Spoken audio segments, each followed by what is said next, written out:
say, okay. There we are. Okay, host has disabled participant screen sharing. Okay, sorry, one sec. I don't know. Okay, I gotta learn how to do this, but here we are. 1 second. Okay, I think you're good now, right? Okay. All right. So I can move this thing out of the way, right? So everybody else mute, I guess, until you have a question. Is there a way you can hide video panel, hide floating meeting controls? Okay. Press escape. And then you can also do it this way.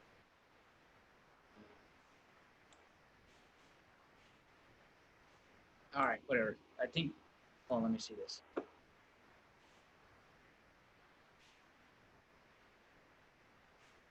Okay, so welcome everybody to a presentation, more of a workshop that I put together for you guys on some work that I've been doing over the last month, trying to understand this code and how this algorithm works for the method of moments of arbitrary surfaces so that we can design metasurfaces for conformal geometries. So my name is Dr. Jordan Budhu, and I'm from the University of Michigan, and I'm about to present to you what we are calling the metasurface design of arbitrary shape using the method of moments.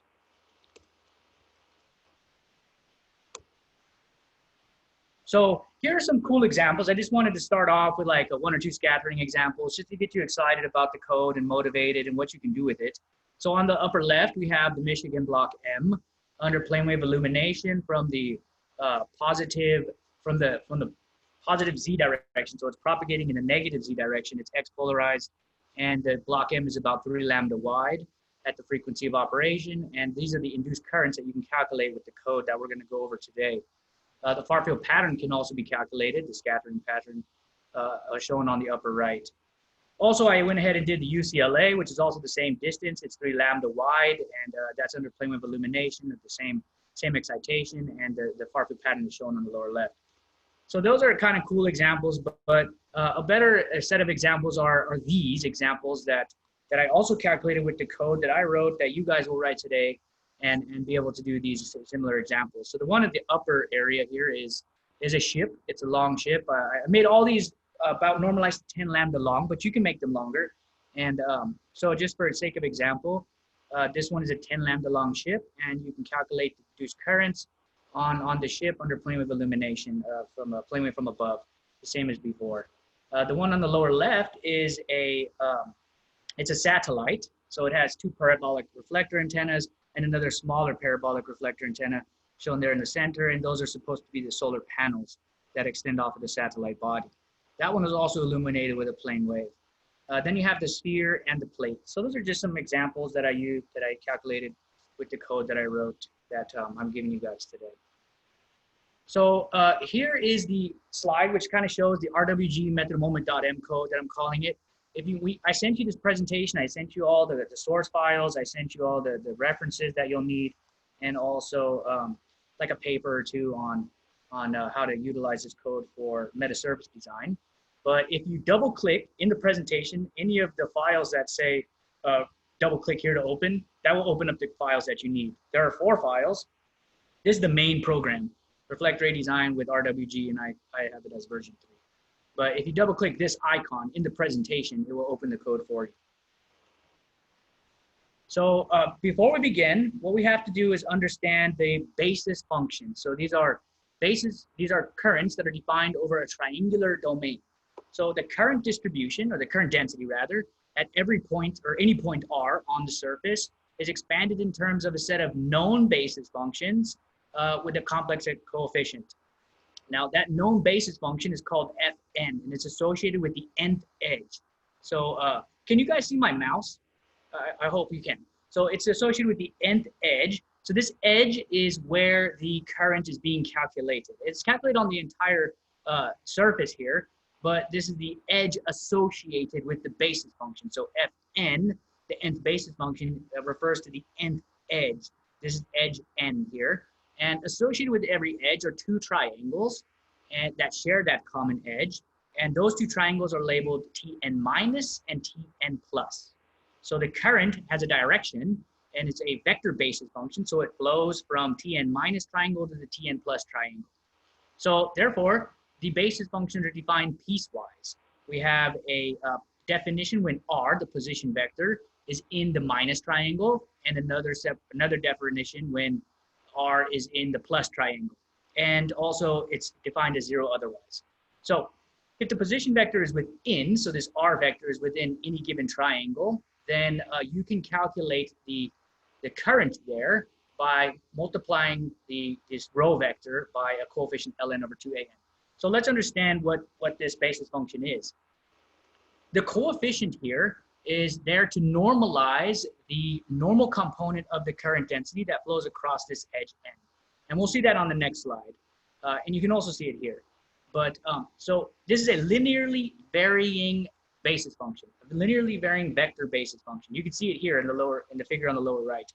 At different positions within the triangle, which are pointed to by the vectors rho n minus if you're in the minus triangle, or rho n plus if you're in the plus triangle, amount to different magnitudes of current, if you will, because the rho n vector here is the basis function. So as rho n gets longer, then the current is getting stronger. But that vector is normalized to have a value of unit across the edge once it hits the edge. So if you look here, the vector is increasing. The current is linearly increasing until you hit the edge. And at the edge, the value of this basis function has a value of 1. So that when you multiply it by the complex coefficient, alpha n, you get the actual magnitude and phase of the current across that edge. And the current is defined to emanate from the minus vertex and travel toward the edge, and then it's to terminate at the positive vertex. So to find these row vectors, which are defined within each triangle, you have a vertex vector, v minus, and you have a position vector within the triangle that you're trying to define the current at. And you subtract those two vectors, then you get the rho n minus vector. Similarly, for the positive triangle, you'd have a position vector v plus, which goes to the plus vertex, and you'd have a position vector r, and if you subtract those in the opposite way, then you get the vector rho n plus. So that's how these work. If you think about it, the longest this rho n vector can be is the height of a triangle, right? Once it reaches the center, rho n minus is the height of the triangle. If you take this a n minus, the area of this triangle, the minus triangle, and you express it as 1/2 base times the height, where the base is the length of the edge, Ln, and the height is the length that rho n minus can achieve at maximum, then you'll understand how this is a normalization factor. So once rho n minus gets to the edge, this normalization factor forces the basis function to have a unit magnitude across this edge. Okay, and at any time you can stop me and ask me any questions, because that might help. Okay, so. Hey, Jordan, I have a question, sorry. Sure. So you say the longest rho n is the height of the triangle. Why isn't the longest the edge of the triangle? So these components, these components here, they actually, let me think about that question. So yeah, it's normalized such that when you look at it this direction, it normalizes it to 1 all over here. I think these components cancel from the two sides of the edge. I'd have to think about that. Let's see, 1/2 base times height. I think we're talking about the normal component. It normalizes the normal component of the current across the edge. That's what it is. The component of the current normal to the edge. So if this vector is along the side, then the component of that vector normal to the edge has is normalized to a value of 1. The normal component of the current crossing the edge n is normalized. Okay. Okay, so what is good about these basis functions? Well, first, they have a property called the divergence free. They are divergence free, meaning that there's no accumulation of charge along any edge, and we'll derive that condition. So before we do that, let's understand some of the first few properties. The normal component of the basis function vanishes on all boundaries except the common boundary. So there is no component of the current normal to any edge except for the shared edge. The row vector can never have a component normal to any edge. Therefore, the basis function itself can't be can't have a component normal to any edge except for the shared edge, the common edge. So that's the edge of which the current is being defined, or which we're defining as the basis function. The normal component of the basis function on the common edge is continuous and is unity. So it's a normal component that is normalized and is continuous across this boundary. Furthermore, there is no accumulation of charge on any given edge. And we can prove that by calculating what's called the surface divergence of the basis functions. If we look at the surface divergence of the basis function on the left half, this Tn minus triangle, then we would calculate that in cylindrical coordinates with an origin at the free vertex as 1 over rho, partial over partial rho, and then the basis function multiplied by rho. If you calculate this term, you get ln over an minus. Similarly, for the positive triangle, since the vector rho is defined in the opposite direction than the coordinate origin at this vertex, then you get minus ln over an plus, where an plus is the area of the plus side of the plus triangle.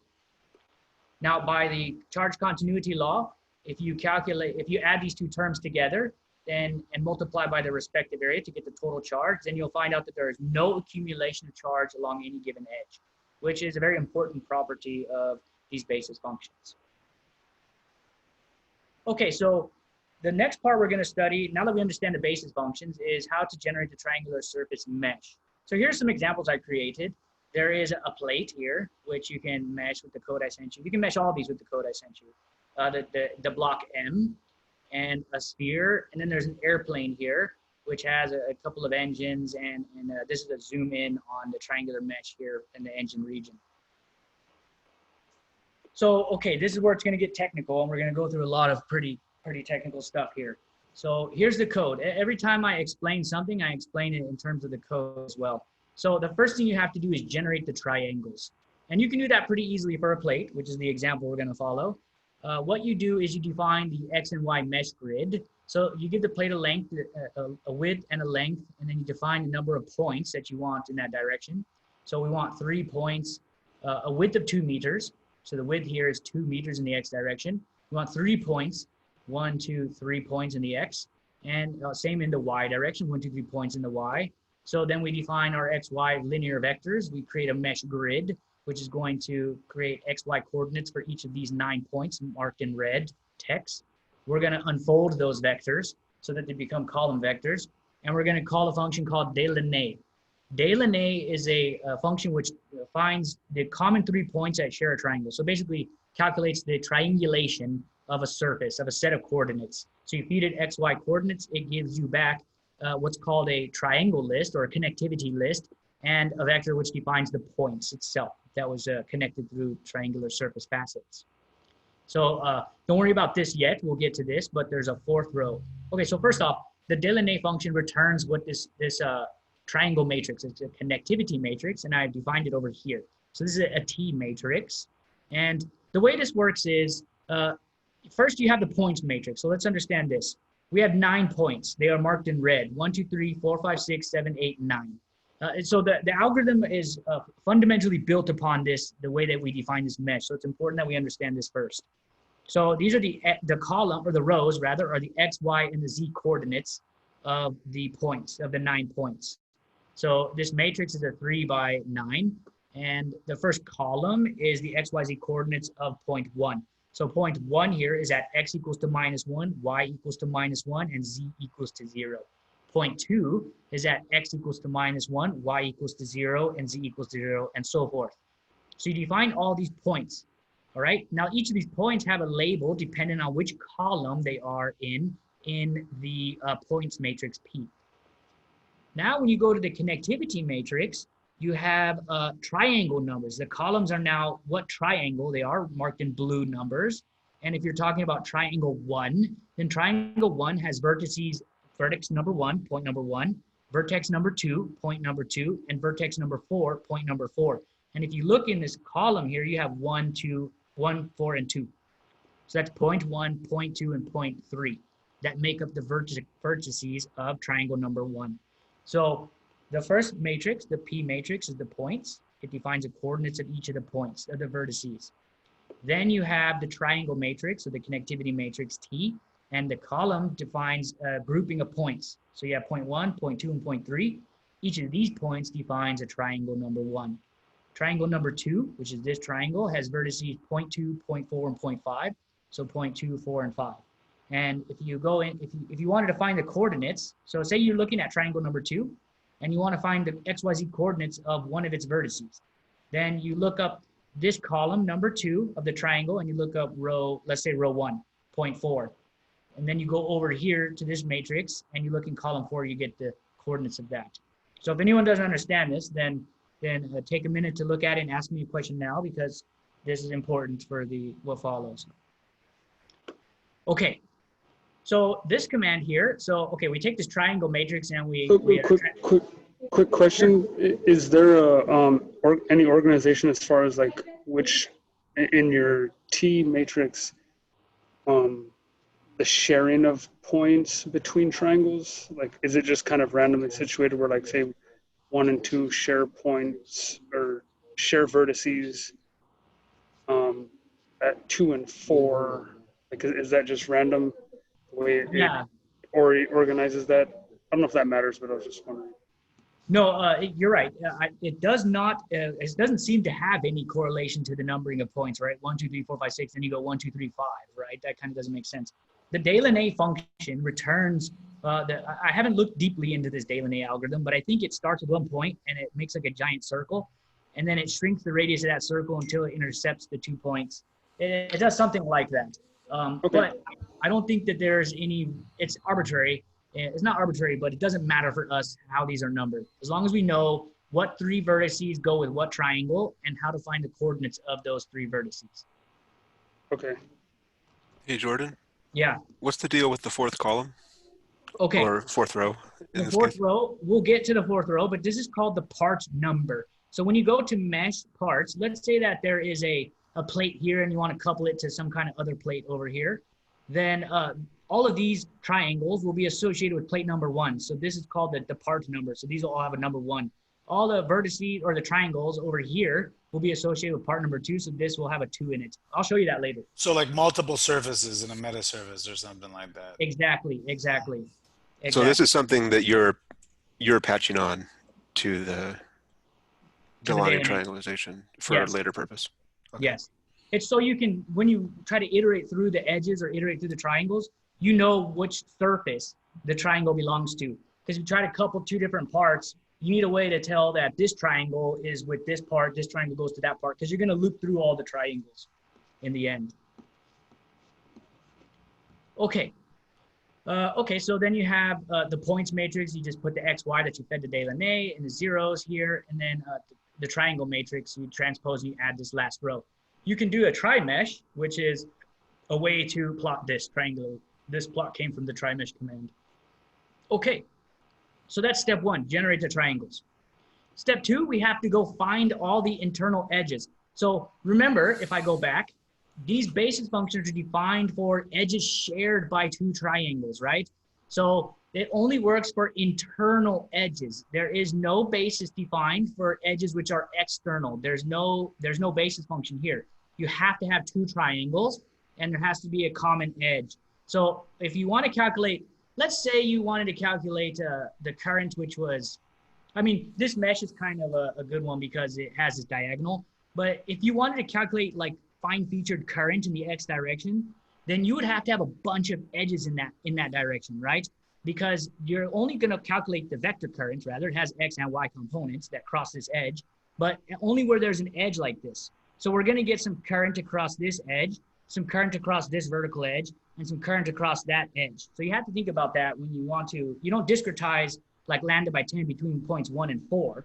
You have to think about how the edges are traversed throughout the model. But so here you have a vertical edge. You can only get x directed current across this edge, right? And then here you would get x and y, and here you would get x and y. Okay, so now we have to find the internal edges. So how do we find the internal edges? Well, we have to generate first what, okay, so we start with one triangle, right? We start with one triangle. We start with a given triangle here. So let me go over this observation first. The observation is critical to how this algorithm works. When 2 triangles have 3 points in common, they are the same triangle. If you have, so if you go back to the triangle matrix, remember they have 1, 4, 2. These are the 3 points. These are the points. So if you pull a column of the triangle matrix, you get the points. If I pull a column of the triangle matrix and it has 3 of the points that are identical, then triangles are identical. When two triangles have 2 points in common, they share a common edge, 2 and only 2. So for example, triangle number 1 and triangle number 2 will have points 2 and 4 in common. They will have point 1 and 5 different. So in order to find the internal edges, you have to find all pairs of triangles, 1 to 2, 1 to 3, 1 to 5, 1 to 4, 1 to 6, 1 to 8, 1 to 7. You check all of those and you find out if they have 2 points in common and 2 and only 2. When two triangles have 1 point in common, they share a common vertex. For example, triangle 2 and triangle 4. 4, 2, 5, the common point is 5, whereas triangle 4 has 5, 8, and 6. And when two triangles have 0 points in common, they're completely separated, like point 1 or triangle 1 and 4. So we're going to do exactly that in code. We're going to start with a given triangle. We're going to loop through all the triangles. So we're going to have M loop through all the number of triangles in the mesh. We're going to start with a given triangle. So this is how we're going to pull all of the triangle or the vertex numbers from the triangle matrix, right? So remember, the triangle matrix, this T matrix here, has, let me go up, it has the points 1, 4, and 2 in its columns that are associated with triangle number 1. So I pull points 1 through 3, rows 1 through 3 of the nth triangle. So now in the T matrix. So what I've gotten is this n vector, which has the points, like 1, 4, and 2. That's what this n will have. If we start with triangle 1, it'll be a column vector which has 1, 4, and 2 in it. Then we loop through all other triangles, and except for the given one. And what we do is we pull those vertices, and this little piece of code right here checks to see if the two triangles have exactly 2 edges in common, or 2 points in common rather, 2 points in common. If they do have 2 points in common, then you load them into what's called the edges matrix. So there are 3 matrices now. There are the points matrix P, the triangle matrix T, and the edges matrix here. And the edges matrix will have the same thing. The columns define edges now. So this is point 1 and point 2 of the edge. Edge number 1, we're calling it, is this edge here, this edge. And that edge is shared by points 4 and point 2, right? Edge number 2 is this edge, 2 and 5. It's this edge here. It has endpoints, point 2 and endpoint, point 5. And then edge number 3 is 4 and 5, which is this edge. So when you calculate the matrix elements, you're going to loop through this edge matrix because that tells you where all the common edges are. And to get the coordinates of these edges, you pull this point 1, which is point 4, and then you go back to your points matrix and you look up the 4th column and you pull the coordinates of that. Okay, very good. So one more thing. If you look back at these basis functions, there is a plus triangle and a minus triangle. So you define the direction that the current is flowing. It flows from minus to plus. So one of the triangles has to be labeled as the minus triangle and one has to be labeled as the plus triangle. It's completely arbitrary how you choose to do that. It will all work itself out in the end. So we arbitrarily assign the plus triangle, the nth triangle, the one we started with, and the minus triangle, the kth triangle, which is the one we found when we were looping through all the other ones. So there are 3 matrices that come out of this, edges, triangle plus, and triangle minus. So if you look into, if you pull triangle plus element n, then what you're going to get is you're going to get the triangle number, which is the plus triangle. And if you pull the nth element of the minus triangle matrix, then you'll get the triangle, which is the minus associated with the edge 4 and 2. Okay. So now that we found the internal edges, we can get a couple of mesh statistics that we're going to need to calculate the matrix elements. The first is the total number of triangles, which I think we had to calculate that before if you chronologically go through the code. But I sent you the program so you can do everything you want, modify it or whatever. But the total number of triangles is the length of the number of columns of the triangle matrix, T. And you need to find the area of each triangle because remember the basis functions have the length of the edge and the area of the triangle associated. So the area of the triangle you find by the cross product of so this is like a formula to calculate the area of like a parallelogram or a rectangular patch, but you can divide it by 2 to get the area of the triangle.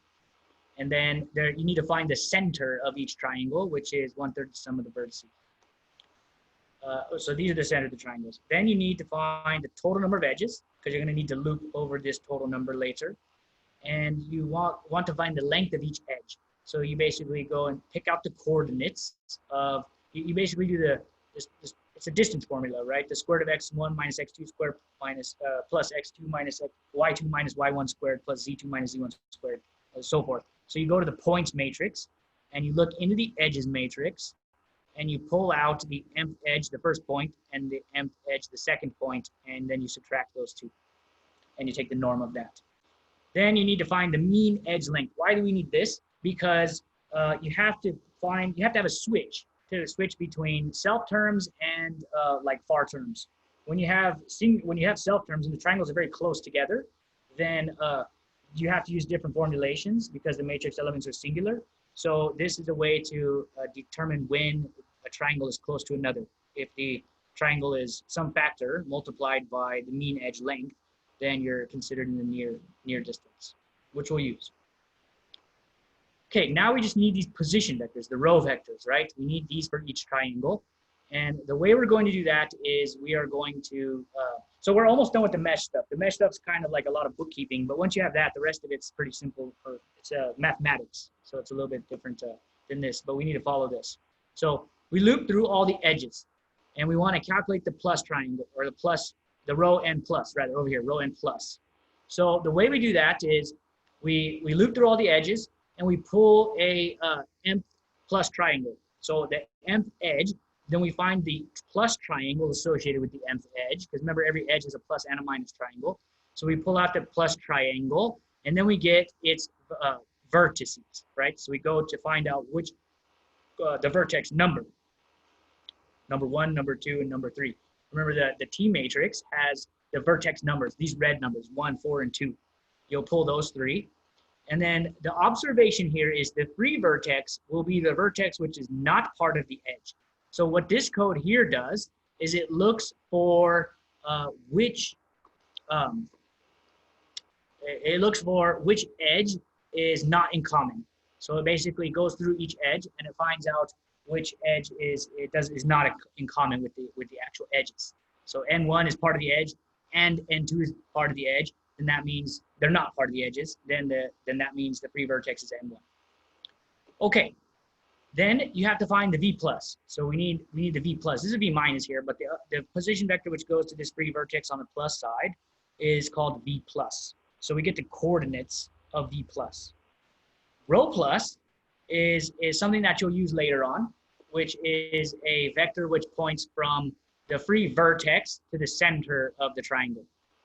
So we'll use that when we plot the current, from the free vertex to the center of the triangle.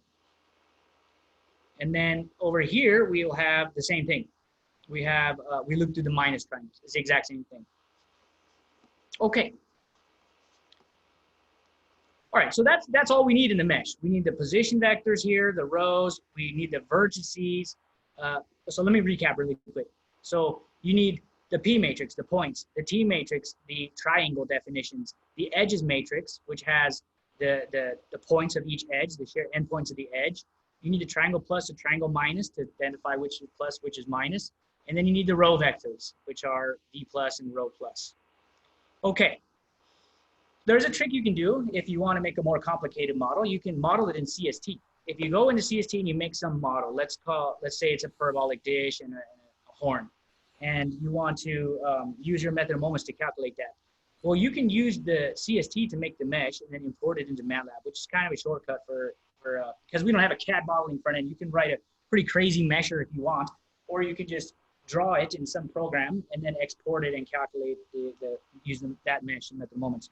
So if you choose the F solver and you click on mesh view after you draw your structure that you want, if you click on mesh view, then you can click this global properties box. It'll bring you to this ribbon, mesh ribbon. You click on the global properties box and you can set the density of your mesh here. And then you click on update. If you click on update, then it will generate a mesh for you. All right, this is a volumetric mesh because it's a finite elements. But in MATLAB, we'll remove the volume elements and we'll look at the surface only. But it might be helpful when you add dielectrics and things if you want it to be volumetric. So then you go over here and click on post-processing tab. You click on import export and you export the mesh as an STL, which is basically going to export an STL file. You go into MATLAB and you use this command STL read. So you read in the reflector.stl. And what that will do is STL read will give you your connectivity. There's the T matrix, right? The connectivity list and the points, the P matrix. And you have, so the T matrix is going to be F, which is the connectivity list. And then you add this row 4. But see, we have 2 parts here. So you'll see what we'll do with that. So you add row 4 equal to 1 for the parabola, but that's going to do both the entire matrix. Then you go in and you find all the coordinates for the horn. You find all the points in the P matrix, the indices of all the points, which are greater than 0.1, which is like the midplane between these two. So you can identify which triangles are associated with part 2.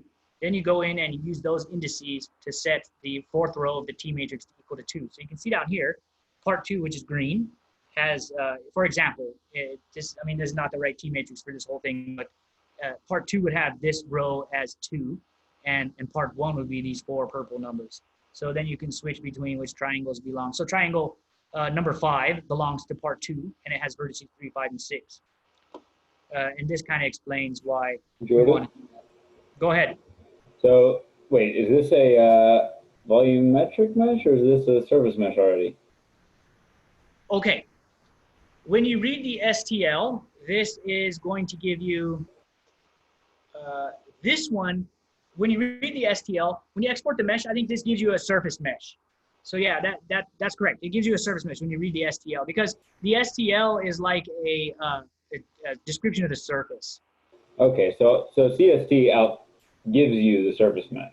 Yeah, it does. There's a way you can. I wonder. It's in the program. Yeah, we don't need the volume mesh. I was just curious.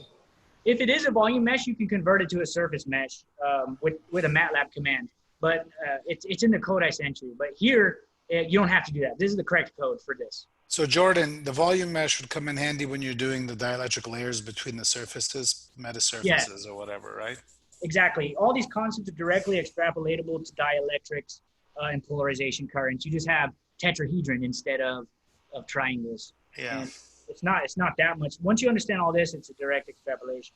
But yeah, now, ordinarily the STL file format is always a surface mesh, but it's the surface of a closed volume for when you send the parts out. Agreed. So it seems like for this parabolic reflector, say, there would actually be 2 triangles for each sort of point on the reflector, one corresponding to a bottom surface and one to a top surface. Is that accurate? But is it 0 thickness? Yeah, I don't think the parabola has 0 thickness. So I think if it did have 0 thickness, that's something you guys can test. I haven't tested that. This I just did recently as an example. I haven't dug through the STL for it. But this is, when you import it, this is the plot of the STL that you read. So this is tri-mesh here. This is the actual plot of the triangles that you import. So they are separately, whether or not this has thickness and triangles on the upper and lower surface, I'd have to look into. I know this has thickness. So it's a surface mesh of this thing. And it has, has free space inside of the horn, and there are no triangles in there, no tetrahedron rather. So I think it is a surface mesh. Okay. All right, so you can do that. That's pretty helpful if you can use another CAD tool to do the model and then export the mesh into MATLAB. And this is how you would do that. Jordan, I have another question. Sure. So I was just looking up the Delaunay function you pointed to. So it takes X and Y coordinates as like a vector. So it seems to me, if you want to make a surface mesh, it needs to all be in a plane. No, I think the so could you talk about how you make a surface mesh for a non-planar surface? Yeah, you can look at a command called Delaunay 3. And I think that command does a 3D Delaunay triangulation. But I think that one gives you tetrahedron. And if it gives you tetrahedron, you can convert it to a surface mesh by using a command called, I'd have to exit out of the presentation and look at it. There's a there's a command that converts, you just get the surface mesh out of a volumetric mesh. So it just gives you the surface. I can look at it real quick if you want. Let me do that real quick. Let me see. Okay. So I think, let me see the code that I sent you guys. Seminar materials. So here. Oh, let me stop this. Running the satellite. Okay, so seminar materials, this one. Okay, this command right here, free boundary. So you can use Delaunay triangulation, and then you can use, actually you can use it with X, Y, and Z. If not, this is how I create the spherical mesh. I create a sphere, and then I redefine its radius, because sphere gives you unit radius. 10 gives you how many points are on that. And then you can call Delaunay like this, and then you can triangulation rather. I think this gives you the, maybe this command shouldn't be there. I think it's triangulation. You can look into it. Or no, you need both these. I'm sorry. You need both of these, and then you call free boundary, and this gives you your connectivity matrix and your points matrix only on the surface. It gets rid of everything inside of the volume. So you can do that. But that's in the codes that I sent you guys, so you can take a look at that. I have a quick question. Sure. It seems like, unless I'm missing something, that your basis functions only allow you to have current in one direction on the edge. Isn't that restrictive? Yeah, so it's a vector, right? So let me show you. It's a vector, right? So this vector right here has actual, it's got 3 components in general, right? If you look at some surface like this, like the sphere, if you have some vector in this 3 XYZ coordinate system, and that vector is crossing this edge, then in general you get X, Y, and Z components of the current, right? Flowing on the in the global coordinate system. Locally on the triangle itself, you only get this sort of rho direction of current if you look at this vertex as the origin of a cylindrical coordinate system. The rho vector then goes to these edges. Can I butt in for a second? Yeah. Also, on those triangles, for each triangle, there are multiple basis functions defined. There are 3, right? Yeah. So no, there are not. Yes, there are. There are No. 3. There's 1 for each edge, right? Oh, okay. For each triangle itself, there are 3 For each edges. triangle, there are 3 edges. Yeah, that's true. And so on the edge, you might have a tangential component coming from one of your other 3 contributing basis functions. You're saying that this edge, for example, could have a tangential component of current due to this vertex, right? Right. This basis function. Exactly. And this one is going to basically cancel that, right? If it was a plus triangle. If not, then it would. Yeah. I mean, you can have tangential currents to an edge if that edge is the internal edge. But right. then But that's physical, right? So it also bakes some of the physical properties, because if a triangle is on an actual edge, then normal current is not allowed. If a triangle is on the edge of the boundary of the whole structure? Right. Yeah. Yeah. Okay. Yeah. You cannot calculate any current on these outer extremities. It has to be a shared edge. But that's physical. I mean, that's why, right? For Zach. I see now. I think for some reason I was thinking that on the edges, except for the one that's in the center, it vanished. Right. But it only vanishes at the point at either one of the free edges, the free points, pardon, of the triangle. It's not. Yeah. So yeah, you're right. Thanks, Cody. Yeah, and you're right. You can have tangential currents here, but normal currents have to go to 0. So that makes sense. Okay. All right. So let's continue. So where were we? Right here, right? So this is how you import you can import a mesh from another tool. You can export it STL if you can from HFSS or whatever have you. You can model it in HFSS, export the mesh, and you can import it into MATLAB, and then you'll have your matrices that you need, T and P, right? And then from there you can do the edge finding algorithm, and you can then calculate your mesh statistics. and assign a plus and a minus triangle to every edge. Okay, so here's an example. This model was made in CST. It's one of their examples. You can mesh it in CST, you can export it, and then you can import it into MATLAB and run your method of moments algorithm on it. This program was used to calculate the surface currents on that exact mesh, and the way this example was run in the exact code I sent you. 10 lambda long ship, and it was illuminated with a plane wave from above. The simulation time was 236.4 seconds with this 1-point observation, 9-point barycentric source integration. These are the options of how you do the numerical integration. There were 5,000 triangles, 5,181, 7,757 edges, and the edge length was about lambda by 10. So you can calculate these kinds of structures with the code I sent you. Okay, so now we're going to get into some, how do we construct the EFIE? So what we've done so far is we constructed the mesh, we've imported the mesh, and we've analyzed the mesh to find the vertices, the edges, and the, you know, the statistics of the mesh. So now what we have to do is construct the electric field integral equation. So this all comes mainly from this book that I've been reading and following, but we're going to do it in a lot of steps. So number one, we have the PEC boundary condition, which we are assuming for these structures are metallic, but it's very easy to extend this code to, you know, impedance surfaces or something with resistance. So N cross E incident plus E scatter is equal to 0. And then we can expand this cross product and we get E incident is equal to negative E scattered tangential components.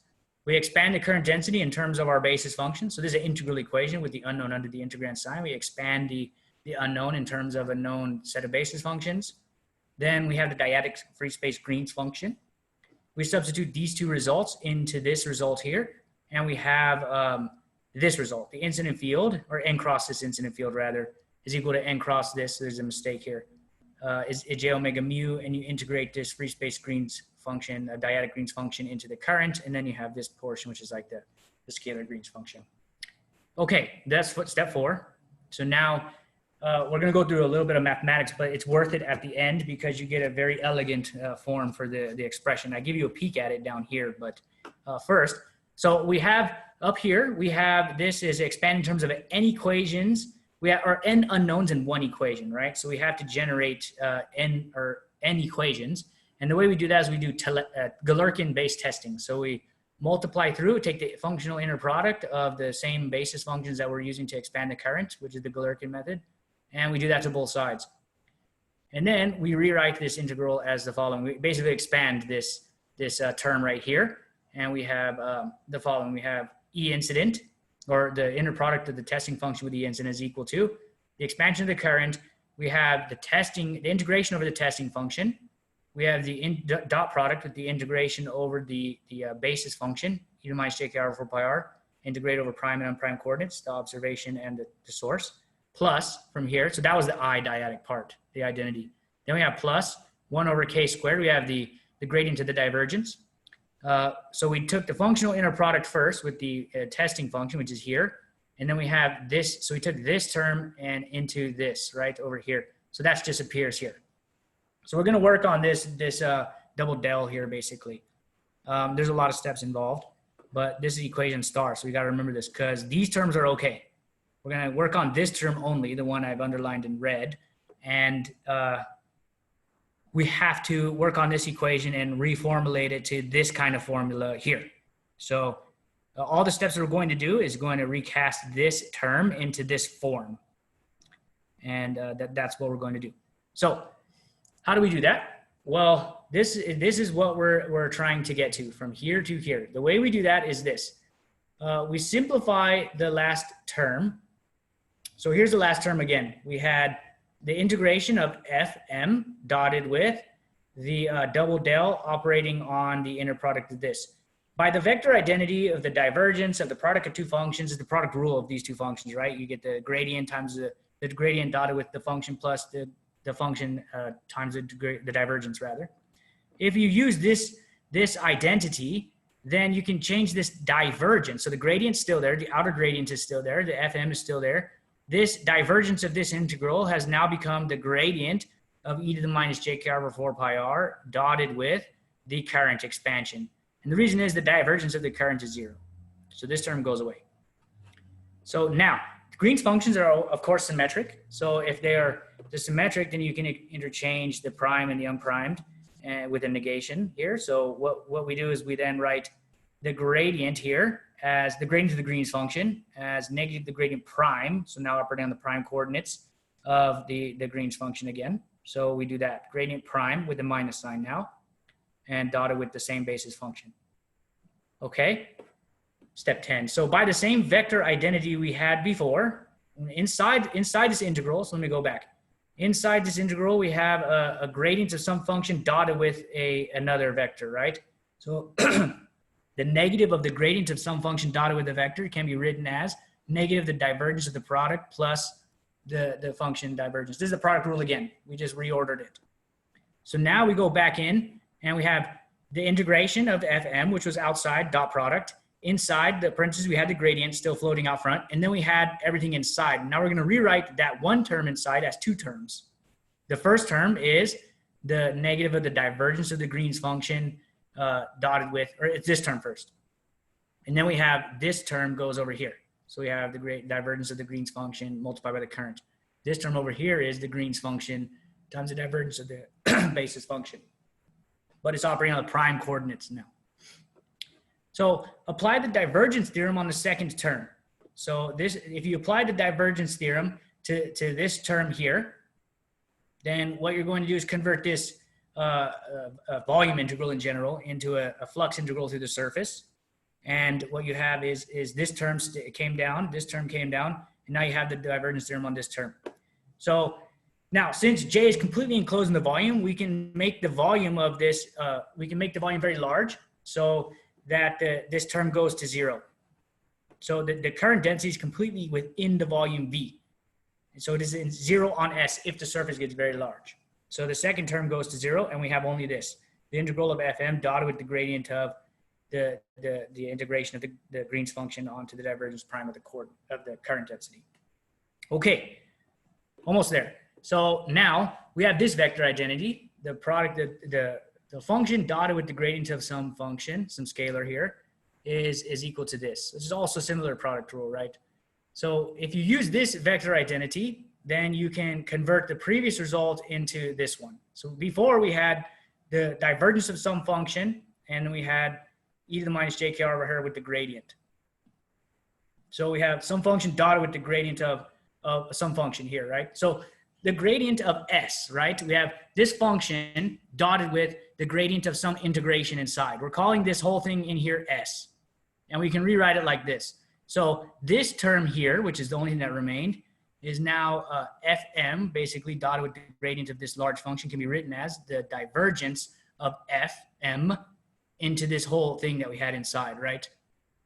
Minus the divergence of Fm into the whole thing that we had inside here, which is here. Okay, so convert the first term on the right-hand side to a surface integral using the divergence theorem again, and we have this form. So I know the mathematical details aren't too important, but they're here for completeness, and you can go back and follow the derivations.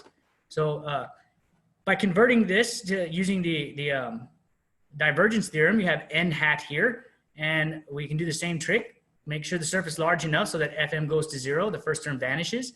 And now we have this form, which is what we needed. So that was kind of a lot. We got from here to here.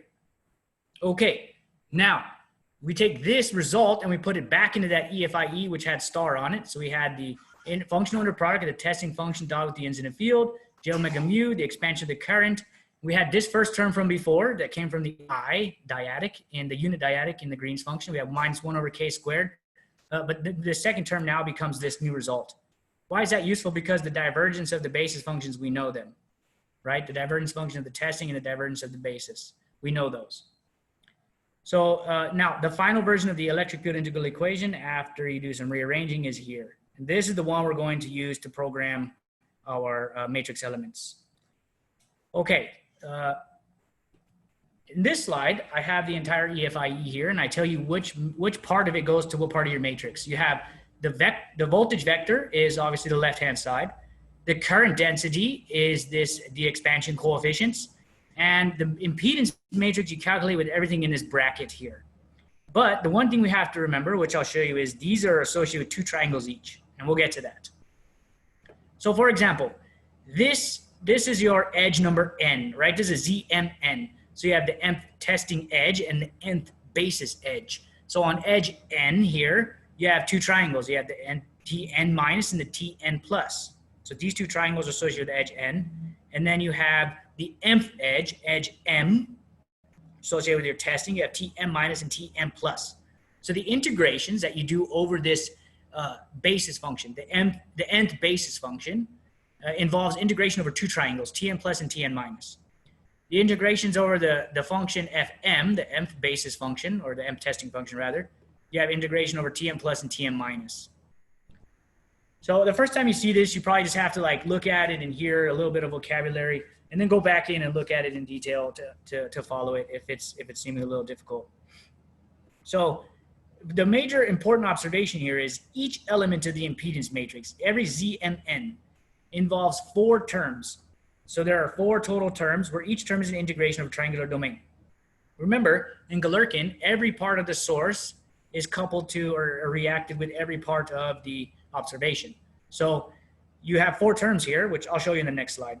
And then each element of the voltage vector has 2 terms where the voltage vector is only over the nth basis function. So you only have 2 triangles. And when I say term, it's integration over a triangular domain. So what does that look like? Maybe I should come back to that. I'm gonna skip ahead really quick and then we'll go back. So it looks like this. You have this is the nth edge here, the nth edge here, and there are 4 triangles that you have to integrate over. There are 4 combinations. So you have the n minus and Tm minus. You have Tn plus and Tm minus. And then you have Tm plus and n minus. Then you have Tm plus and Tn plus. All 4 of these terms you have to integrate and add together to get one impedance matrix element. Okay, so before we do that though, we have to learn about Gaussian quadrature integration over triangular domains. How do we do that? Well, say we want to integrate some function over this triangular domain. The triangle is called T, and it has vertices V1, V2, and V3, defined in the global coordinate system as position vectors that point to each of their vertices. There is a thing called simplex coordinates or normalized area coordinates, or sometimes I've seen it as barycentric coordinates, where, but I don't think it's barycentric coordinates. It has to do with like equal areas. You dissect the triangle into equal areas. But you can interpolate any point in the triangle by a weighted combination of the vertex vectors. So an arbitrary position vector R, some point in the triangle, can be expressed as a weighted combination of the 3 vertex vectors. And the coefficients are called gamma, alpha, and beta. Okay, so if you can interpolate, or you can determine or express any point within the triangle as a weighted combination of its vertex vectors, then what you can do is you can use this thing called Gaussian quadrature integration over the triangular domain. The way we do that is we have an integration over the triangular domain, some function f, position vector r, integrated over the triangle area. You can calculate that integral by summing together a product of weights and samples of the function over the triangular domain. And you have to multiply by the area of the triangle in this scheme, because the weights that I'm going to present to you are normalized with respect to the area of the triangle. Okay, so this is basically the way you do it. You have, say you want to do a m point rule, then you sum up m points. You have the weight. First you sample the function at these 3. It gives you the alpha, beta, and gamma. You plug those into here. You get the position vector. You sample your function at that position vector, f of r. You multiply by the weights associated with those 3 coordinates, or that coordinate, that position, that point within the triangle, and you sum them up, m points. If you do a 1-point rule, alpha, beta, and gamma are 0.3, and the weight is 1. If you do a 3-point rule, here's a table. If you use a 7-point rule, here's a table. And if you want more complicated or more number of points, then you can look at this paper here, which gives you up to like 89 points or something. So this is how you do the integration. If you integrate over one triangle, then you use these tables. You need the vertex vectors, V1, V2, V3, and then you just multiply those vectors by these alpha, beta, gamma. You add them up, and then, you evaluate the function that you're integrating over that triangular domain at that position vector, R. and then you multiply that function evaluated by the weight, and you sum all that up. So the integration over these triangular domains is nothing but a summation of terms. Okay, so here's a function. If you double click this file here, I've also given it to you in the zip file I sent you. Then you have this function called getQuadRule, and it gives you, you send it the number of points and it returns a matrix, which has all these quadrature rules that it returns you. Alpha in the first, beta in the second, gamma in the third column, and then the weight W in the fourth column. Okay, so let's now work on the impedance matrix elements. We have ZMN. This was the part of the EFIE, which is associated with ZMN. So let's plug in the basis functions that we have. So, and the divergence of those basis functions, right? So we know what Fn is. It is L over 2an rho, L over 2an plus rho n plus if it's in Tn plus. And we have the divergence of the bases are ln over an minus or negative ln over an plus. They go in here. If you substitute all this in, then you get 4 combinations, right? Because if you go back here, there's Tn minus Tn plus, and then you have Tn minus Tn plus. So you're integrating over Fm and Fn. Fm has 2 triangles, Fn has 2 triangles. There are 4 combinations. These are the 4 combinations. So to calculate an impedance matrix element, you need all 4 of these terms. There's m minus, n minus, m minus, n plus, n minus, and then m plus, n plus. And you integrate over the triangles. So each one of these integrations is now integrated over only one triangle. And we just saw how to do that with Gaussian quadrature. These red signs you have to be careful of. So when I wrote this code, I had a couple of bugs and they all ended up being minus signs. And it took me a while to find them. I had to sit here and write everything out and dig through it. And these are what, some of these were some of them, but there are other minus signs were more difficult to find. Hey, Jordan. Yeah. Is my interpretation correct that this matrix ZMN for a given mesh is a constant? Is a constant. What does that mean? For a given mesh, can it change? Maybe I don't understand your question. It's like it doesn't, like this mesh doesn't depend on the impedance we assign to elements or the current that happens to exist on the surface, right? It's just the mesh coordinates. Yeah. So okay, very good. First off, the impedance matrix elements, you only plug in the normalized function, the normalized these row vectors, right? The normalized basis function. You don't plug in the alphas, right? So this is an impedance matrix coupling of unit strength currents on each triangle but they're linearly varying, of course. But and then this is for PEC so far. Yeah, it's only mesh dependent, right? It's Yeah. This is the mesh dependent. Like the sheets have nothing to do with this. These are these additional terms, aren't they, from on the E total side? Yes, the E total. So what we have right now is E total equal to 0 because we're not looking at the sheet impedance yet. We're looking at PEC objects. So the sheet impedance would be 0 basically. So we should only have to calculate this once for a problem, right? Yes, the impedance matrix is a function of mesh. If you go back in and change the impedances, then you would just add that to the impedance matrix as we did before. Although, I mean, we should mention that it is a function of things like, you know, incidence angle and things like that. Mm-hmm. The impedance matrix is not. It's not? No, the left-hand side, the impedance matrix has nothing to do with the excitation. Ah, yeah, okay. Right. Yeah, this is just how what field the currents produce at a given element, right? Yeah. So the edge n is the source. So the radiation from this triangle, the current on this triangle, whether it's a vector current, this is magnetic vector potential, or a scalar current, which is this one as uniform current, how it radiates and is observed and coupled over to this observation triangle, yeah? And this current has unit strength, or it's typically normalized to unit strength, but these are linearly varying vectors. So it has unit strength only when the normal component has unit strength across the edge end. But it does depend on the material properties of the medium, right? Yeah. Yeah, through epsilon and mu here, right? Of the host medium. Or whatever Green's function you use. If you had a hunk of dielectric somewhere, you'd have to get a different equation. if it was dielectric somewhere, you'd have to take that into account with mu and epsilon and use the volume equivalence principle to be able to still use the free space Green's function, right? Yeah. Or a new Green's function. Or yeah, if you have a Green's function for the dielectric, you know, the source in the presence of the dielectric, then yeah, you could do that too. So if you want to use the free space Green's function in all these formulations, you just have to employ surface equivalence and volume equivalence, and then find the equivalent electric currents in the polarization currents in the dielectric, and you can use all these formulations. But if you have a lot of dielectric, it becomes a volume problem, right? Yes, it does. Yes, yeah. it does. Yeah, if you have a lot of dielectric, then you might want to try finding the Green's function for a source in the presence of that dielectric, and then you have to rework all these. Yeah, the saving grace is in these metasurfaces, Jordan takes advantage of the fact that there's not a lot of dielectric. They're thin. Yeah, very thin.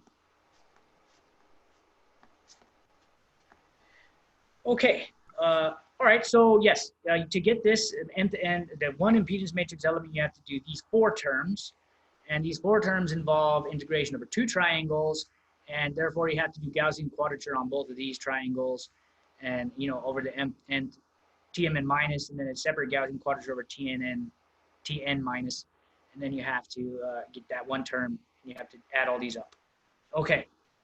And make sure you keep an eye of these minus signs. The way these came about is, if you look here, you have this divergence. Well, when they're both in the minus side, so when Fm member has a Tn minus and a Tm minus and a Tm plus, and Fn has a Tn minus and a Tn plus, when they're both the same, like if they're both in Tn minus, then it's a plus, or it's a minus over here, it doesn't change the sign. But when they're different, if this one's in the minus triangle associated with the nth edge, and this one's in the plus triangle associated with the nth edge, then you have this extra and minus sign that comes out and changes the sign of that. Okay. All right, so these 4 integrals, you can convert to Gaussian quadrature evaluation. So we're gonna now do that on the next slide. So this is the exact thing you would program right here. You would have the summation over the, so P points for the observation triangle and Q points for the source triangle. So the source is always Q and the observation is always P. So now you evaluate your function at the Gaussian quadrature points, which are called RP. So for every point P, you have a new RP.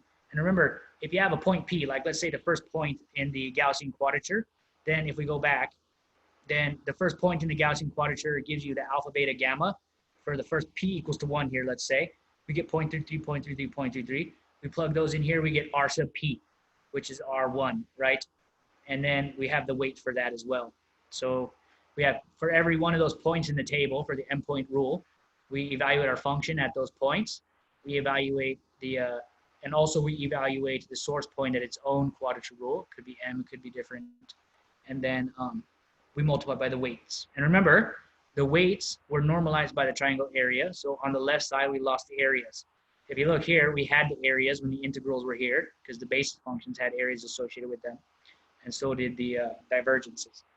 And then we multiplied by the areas, so we canceled those out in order to use the weights. And then we have even minus JK RPQ or RPQ. RPQ is the distance between the observation and the source points, or the pth and the qth point. So you calculate all the combinations. And then the same way, you add all these up. So this is a way to calculate the impedance matrix elements. So it's not so bad. It's not that bad.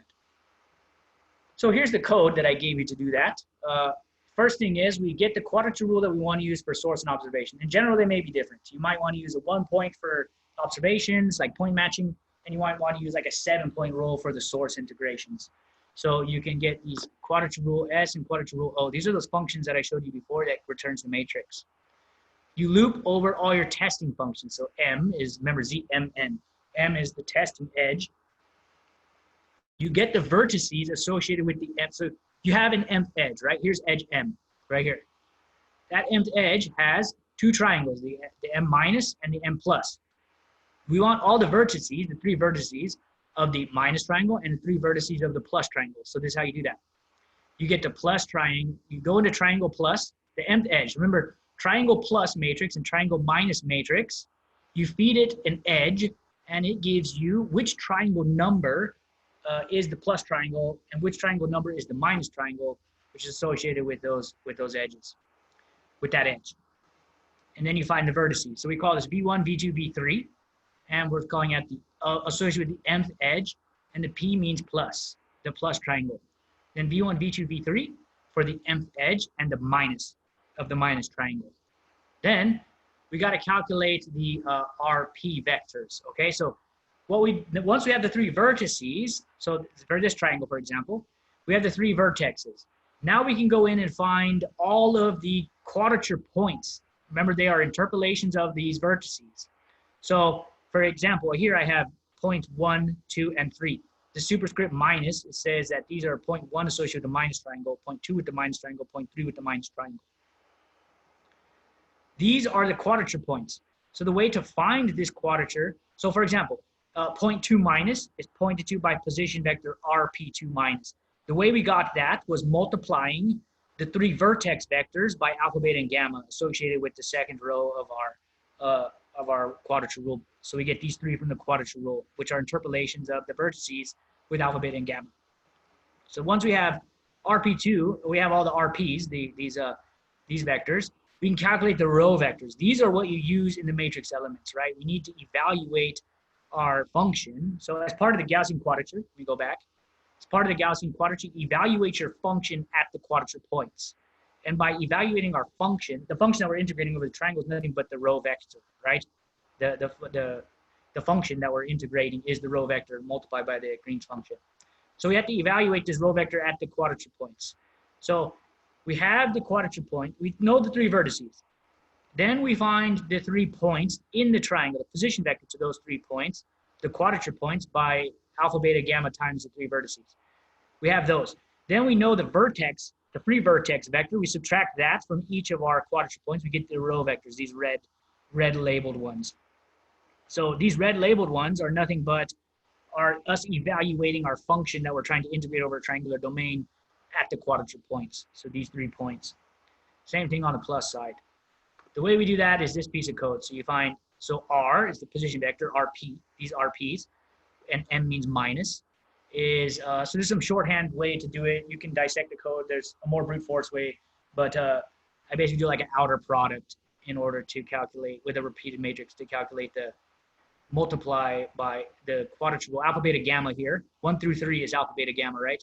Multiplied by the vertex vector here, V1, M minus, V2, M minus, V3, M minus. And then I add all these up to get, so this is basically finding these vectors, RP1, RP2, RP3. Okay, then row M minus. Row M minus are these, row M minuses, 1, 2, 3, in red. That you find by subtracting your V minus is this matrix, V minus is the free vertex of all of the triangles, right? You have an nth edge, you have this matrix V minus. If you feed it an nth edge and you ask for all the rows, it'll give you the X, Y, Z of the vertex, which is free, the free vertex associated with the edge, which is this edge. So these are basically all the V minuses. And then this has all the V pluses. And then you subtract those, you subtract the RP minus from that, you get all these row vectors. So this is row M minus, these are row M pluses. So you create these two. Okay, very good. And of course, the coordinate origin is somewhere far away where all these vectors are emanating from. Okay, so now you loop over the n basis functions. So this was over the n testing functions. Now we want to loop over n edges. So for every observation edge, we have to loop over, we have to couple it to all of the source edges. So the way we do that is the exact same code. This is the exact same thing, but now I'm labeling these all as n's. So row n minus, row n plus, R, and then these are Q's now instead of P's because the source has RQ. So these are all RQs, these are row n's, and this is the nth edge, and they're triangle Tn minus Tn plus. So all this is the same. Down here, now we calculate the matrix element. So here's the first term. Remember, there are 4 terms. So calculate the summation of Tm minus Tm minus. Now the first thing you got to do is find out if it's a singular term or a normal term. And the way you do that is you calculate the centroid of your mth triangle and your nth triangle. So remember, this is the mth edge rather. I'm sorry, the mth edge and the nth edge, but this gives you the triangle associated with that nth edge. And since we're doing Tm minus to Tn minus, we're looking for both minus triangles. One is associated with the nth edge, one is associated with the nth edge. You basically find a centroid with this 1/3 times the sum of the vertices. So you pick out the triangle and then you get the points, you sum them up and you multiply by 1/3, you centroid. So all this does is calculate the distance between these 3 lines of code, between the centroids of your observation triangle and your testing triangle. So this is one of the 4 terms. So these are triangle to triangle now, not edge to edge. And if that centroid is greater than the near distance that we calculated before when we did mesh statistics, it is not a self-term. And okay, so now we need the RPQs. So okay, now if you understood all that, that's very good, because Maybe just remind what the near distance is again. Okay, let's go what back. what was it just in plain English? It is about some factor A multiplied by the mean edge length. Right here. We calculated this. Once we found the edge length for every edge in our mesh, we calculated the mean edge length and we multiplied by some factor which you can set, and we get the near distance. So if you're within 1.2 times the mean edge length in the mesh, then you're a near triangle. But the mean edge length, the mean of all edges everywhere. Yes, the mean of all edges. Okay. Okay, very good. So remember the matrix element. If you got to here and you're following along, that's excellent. Then, so remember this matrix now has, we need to calculate the RPQs, and we have all of this in here already. So we need to calculate RPQ, and then we need to form this summation here, right? We're working with the m minus n minus right now, so it's the upper one here. Okay, that's what this code does. We find the RPQs. There's a function called pdistance2, and it calculates all possible combinations of distances between points in a matrix that you send it. So you send it to matrix, and it calculates all combinations of distances between those points. It's like a very fast way to do to calculate all the possible distances between points. See, like quadrature point 1 here to point 1, the distance between 1 minus 1 plus, 1 minus 2 plus, 1 minus 3 plus, 2 minus 1 plus, 2 minus 2 plus, so forth. It calculates all combinations of RPQs. Then here's Tm minus Tn minus, which is this, that means this term, is the sum, which is part of our Gaussian quadrature. Edge length m, edge length n over 4 pi. Quadrature rule, so WQ, or WP, WQ, and then you have j omega mu over 4, rho m minus, rho n minus, because this is n minus, minus 1 over omega epsilon times e to the minus jk RPQ over RPQ. This is the exact formula to calculate that, if it's not a singular term. Okay, very good. Now, this is the hard part. So that was easy to do. So now, if it's a singular matrix element, and if you ever done a lot of method of moments, then the formulations are easy to do. It's easy to follow. The integrations are not tough. Method of moments is easy. It's elegant. It's beautiful. But then you get to the singular matrix term, and everything becomes difficult. And it's like you fill up pages and pages of your book. So this is the hard part. Luckily for triangles, there's a very elegant solution I'm excited to share with you today. So there is of course I didn't think of it, it's a paper that I read. But there's Vn minus, Vm minus. So here's a case when it could be singular. So here's a couple of triangles in a mesh, right? Here's the edge n, which is this edge here. And let's say edge m is this edge here. So this calculation, which involves 4 triangles, it's Pm minus on Tm minus. Those are both the same triangle, so you can have a singularity there, right? The observation R prime and R could be in the same triangle. And even when the observation, like let's say it's Tn plus and Tm plus, so this triangle over here with this triangle over here, that could be singular still. You want to probably apply this singular matrix element method to this pair too. So you can play with the factor that you multiply by on that mean edge length, and you can do it. Or you can calculate this in terms of like lambda by 10 or something, but I've always found mean edge length is the best way. So when R and R prime are close, so in our code, we measure the closeness as the delta, the distance between the centroids of those two triangles of interest, is less than some coefficient multiplied by the mean edge length. Or the distance between the centroids of the triangles, delta RC, is less than some constant A multiplied by the average edge length in the whole mesh. the singularity must be extracted from the Green's function. So we're going to do what's called singularity extraction. And we have this e to the minus jk r over r. If we subtract 1 over r and add 1 over r, then we haven't changed the function. But this term inside of here is well behaved for all values of r. And it has a limit when r goes to 0 of minus jk. So this can be numerically integrated using Gaussian quadrature. Then we just have this term to deal with. And we'll deal with that in the next few slides. So that's the strategy. We add 1 over r and subtract 1 over r, and we use this term in Gaussian quadrature and this when we do some analytic stuff. So that's what we're going to do. So, okay, let's take this new expansion for the Green's function, minus 1 over r plus 1 over r, and put it into our matrix elements. So this is shorthand notation. What I have here is plus minus everywhere, but it's understood from what we've learned that this breaks into 4 terms, yeah? All combinations of plus and minus. So you have to choose the proper plus and minus here. These are plus minus, plus minus, plus minus, and all of that.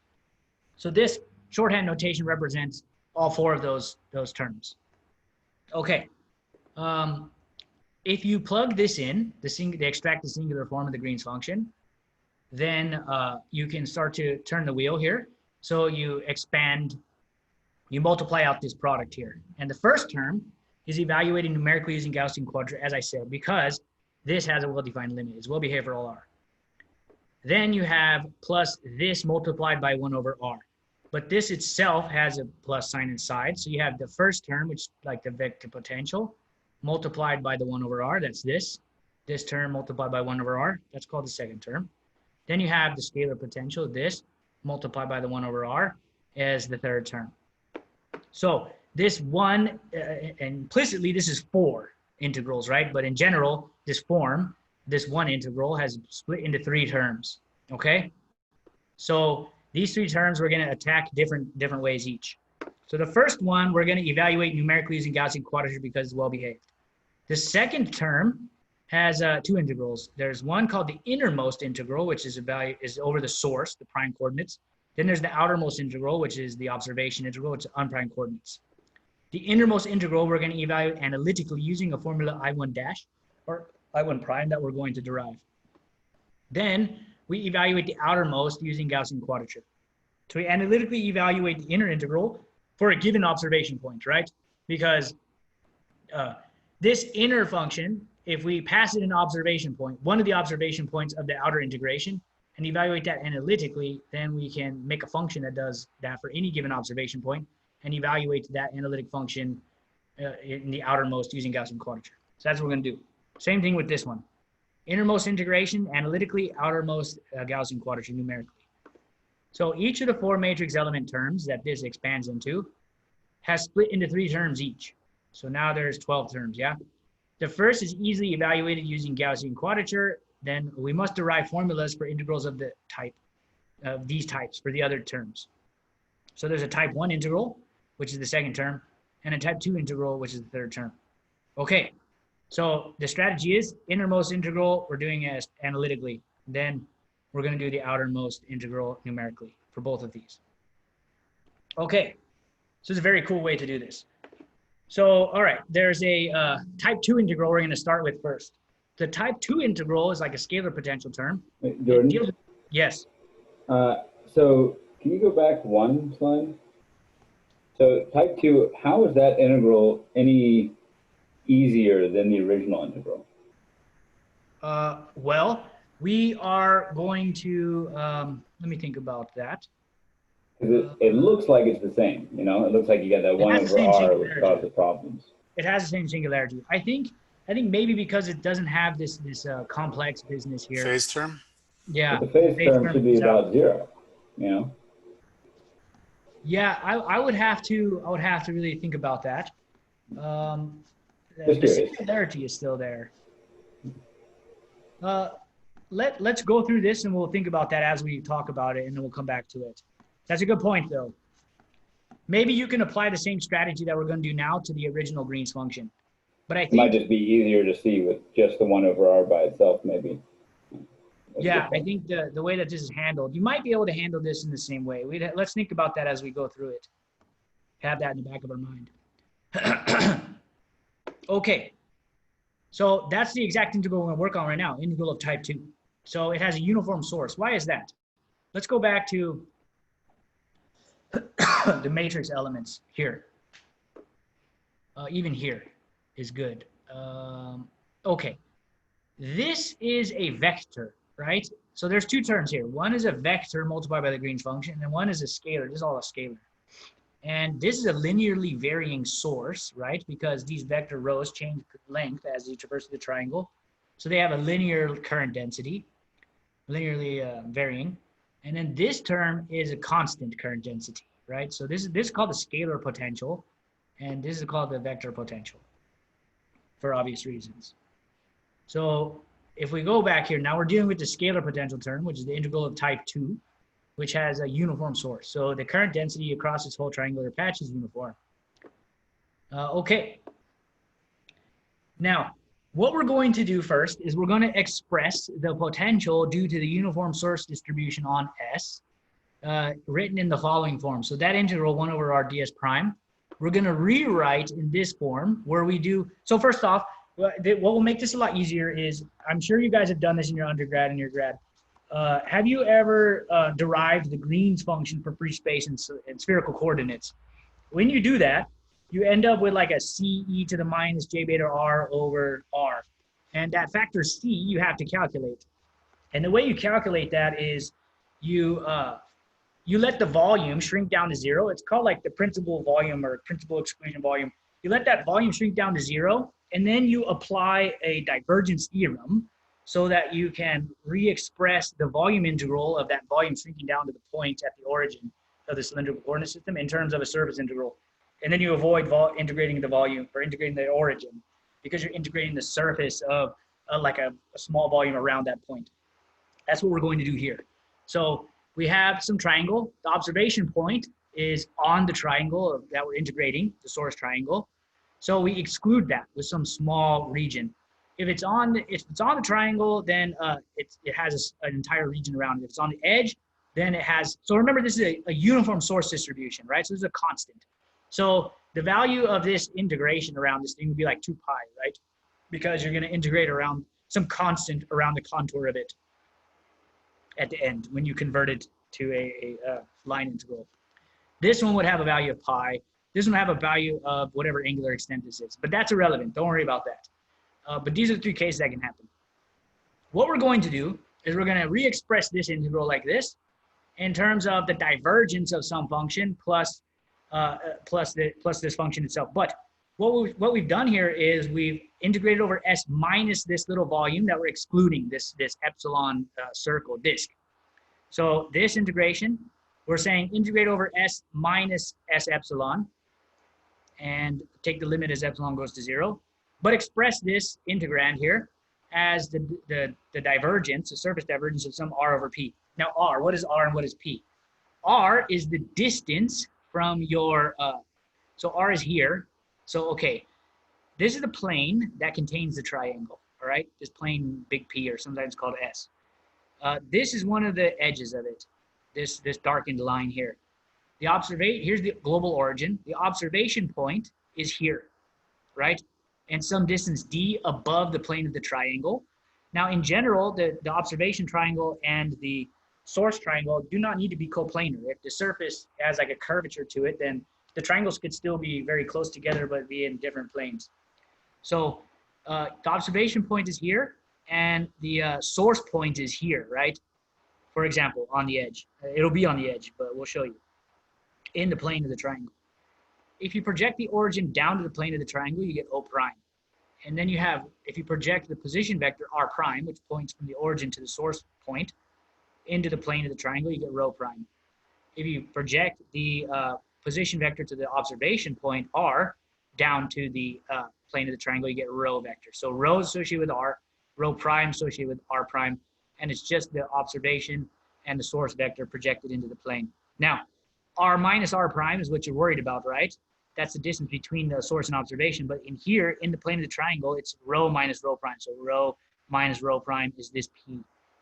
So P is the in the plane of the triangle that you're integrating over is the R minus R prime, but it's rho minus rho prime. So that's P. R is the actual three-dimensional distance between the source point. So here's R. R is three-dimensional. It's not projected in the plane. Here's R. So it's R minus R prime. That's the actual R minus R prime. Rho minus rho prime is the equivalent, but projected into the plane of the triangle. So R over P. Needless to say, this is a constant, right? Some number. And if you take the surface divergence of some number, then you get rho, 1 over rho out of it. Why is that? Remember, the surface divergence in cylindrical coordinates is 1 over rho, partial by partial rho, multiplied by the function multiplied times rho. Now, let me just go back real quick, just so you can see it. It's instructive to see it. So it's right here. 1 over rho, partial by partial rho. You take the function itself, which had a rho in it, and you multiply it by rho. So if we have some constant in here, let's say, and we multiply it by rho, let's go down there. Okay. This is a constant. We have to multiply it by rho. Then we take the derivative with respect to rho. That means the constant is going to come out, right? And then you have 1 over rho out front. So this 1 over r is like 1 over rho. So it's the same thing. 1 over r can be expressed as the divergence of the surface of this constant in the p direction. All right? So this is no different. It's easier to see if the observation point and the source point are in the plane of the triangle already. Then this is p over p, right? Or r over r, same thing. R and p cancel. Then you have the gradient of or the derivative of rho, which is 1, and then you just have the 1 over rho up front becomes 1 over rho here. So now we have the limit of the exclusion, the principal volume. We're going to, and that same term, ds prime over r, and let epsilon go to 0. So we rewrote it like this, okay? Now, what do we do then? So we're going to apply the divergence theorem.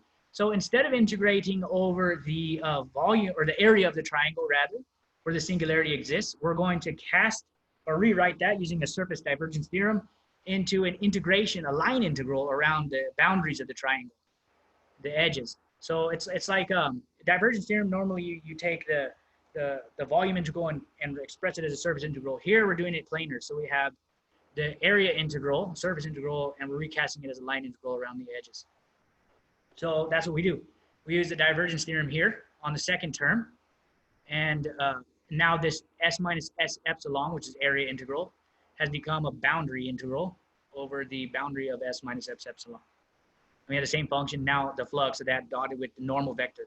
So u hat is the normal. This is one of the edges of the triangle, one of the sides of it. U hat, and then dl prime is a line integral. And then this integration we did in a similar way. Okay, there are a couple of steps here, which now you're just summing over the edges. So you sum over all 3 edges. The triangle has 3 sides.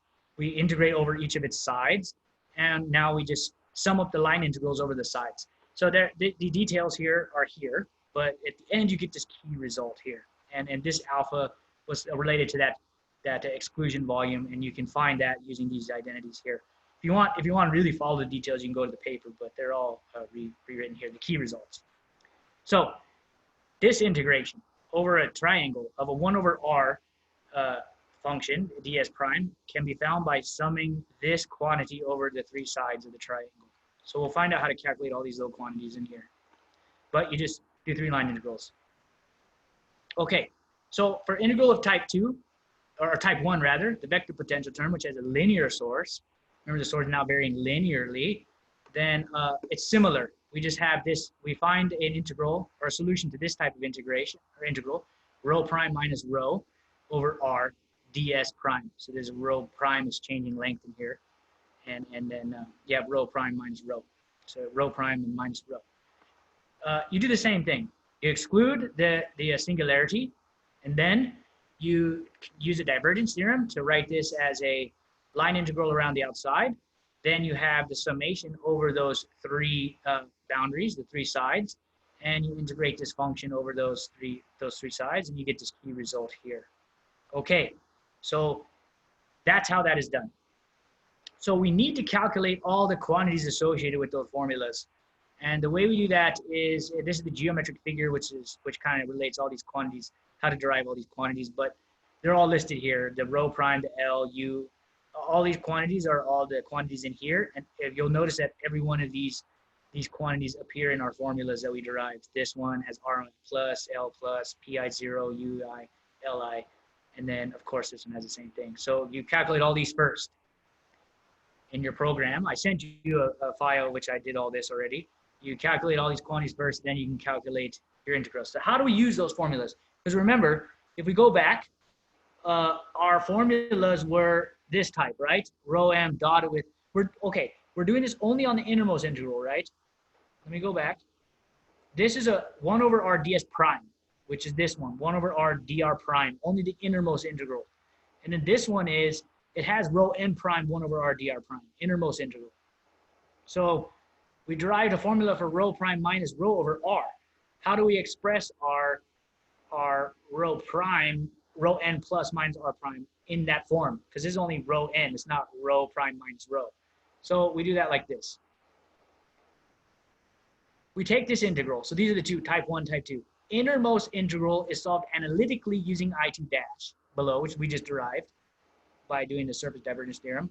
The outermost integral is solved numerically using Gaussian quadrature. So remember, this function, or this integration, this formula, is a function of the observation vector. So you give this formula a point, an observation point, and it gives you a result for that point. Then, so that basically this outermost integral is integrating over all observation points. So this formula in here gives you an analytic formula for every observation point that you want to integrate over in the outermost. So you can do it like that. Innermost integral analytically, outermost numerically. Same thing over here. Innermost integral is analytic, outermost is numeric. So how do we use the formula we derived, which has rho prime minus rho over r in this type of form? Well, we rewrite rho n minus, for example. This is plus m minus, but well, let's start with the rho n minus as rho prime minus rho n, right? Because we know that rho n minus, if we look at the triangle, it's the vertex minus the vertex. This rho n is the vertex, the position minus the vertex, the rho n minuses. So let's go back.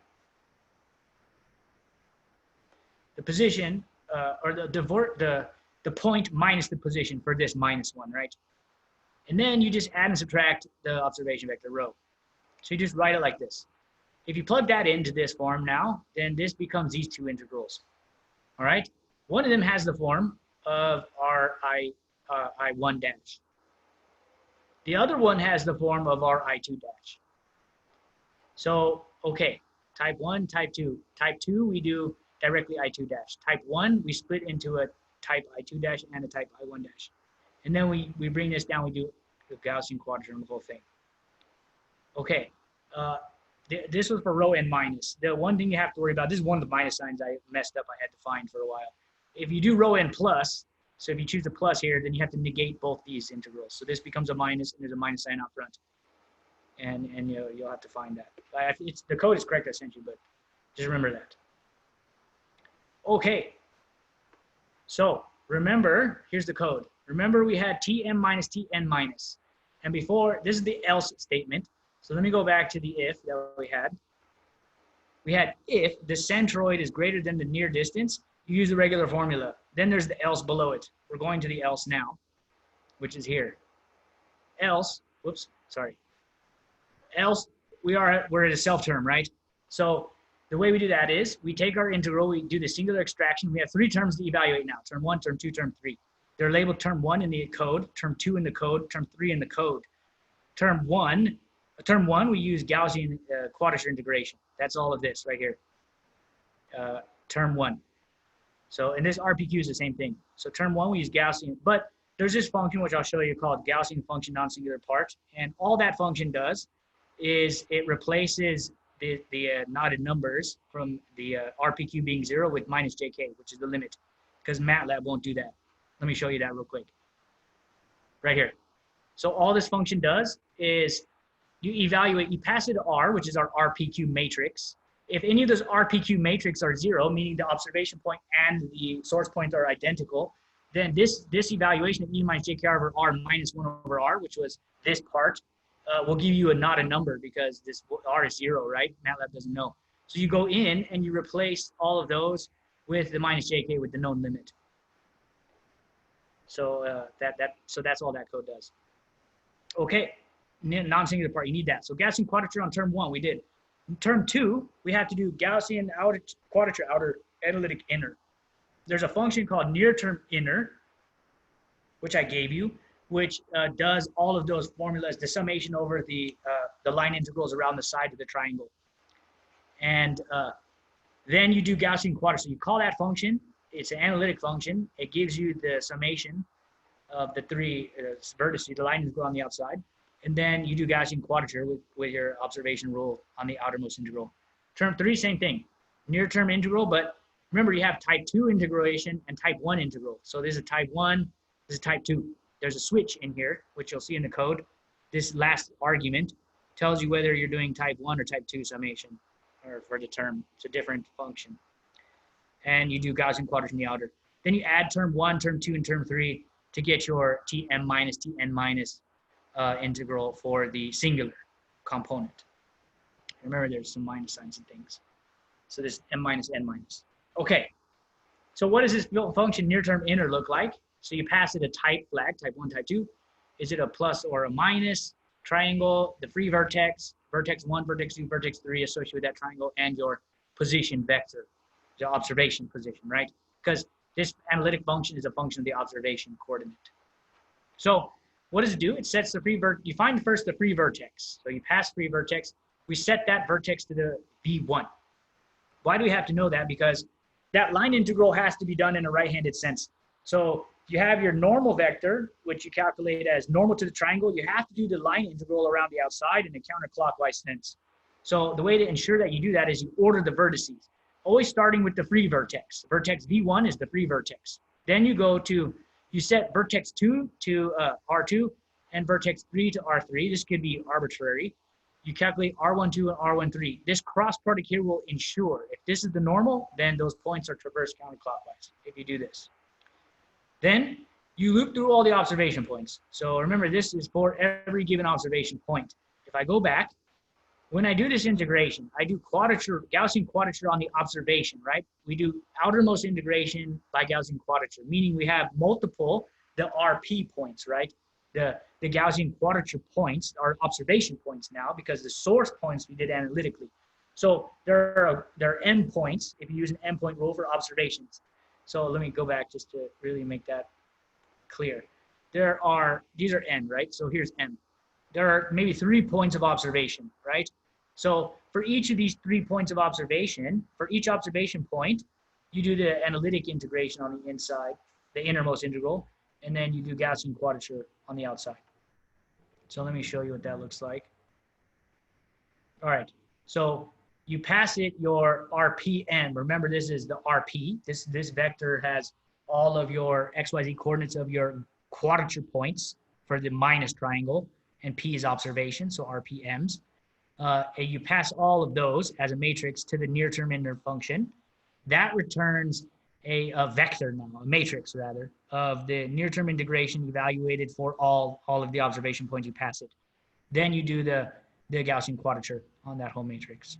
So you loop over the observation points and you calculate the result for each of the observation points, put those each in a matrix, and you send the matrix back. And here's the code. You double click this, you can get it, or it's in that thing I sent you. Okay, so how do we do that? Then, so for each observation point, now we have to loop over 3 edges, right? So we're gonna sum over 3 edges of the triangle. So I goes from 1 to 3. We calculate all these geometric quantities, LP, LN, P0, PM. All these are those little things that are in this figure. And I showed you a little bit before.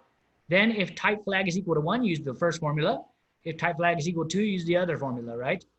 So you calculate I1 dash and I1 dash and I2 dash here. That's what these 2 things are, all right? Then you do the summation. So you sum over all the edges. This builds a matrix, basically. So you have 1 through 3, and then you have I1, edge 1, edge 2, and edge 3. Then you just come in and you sum that matrix. So this just sum over all those edges. You just sum all the elements of the matrix you created. And that's it. Okay, and I showed you what this function is already. You replace the limit because MATLAB doesn't know what it is. All right, that's it. So then you filled all your impedance matrix elements. Now we do the excitation vector.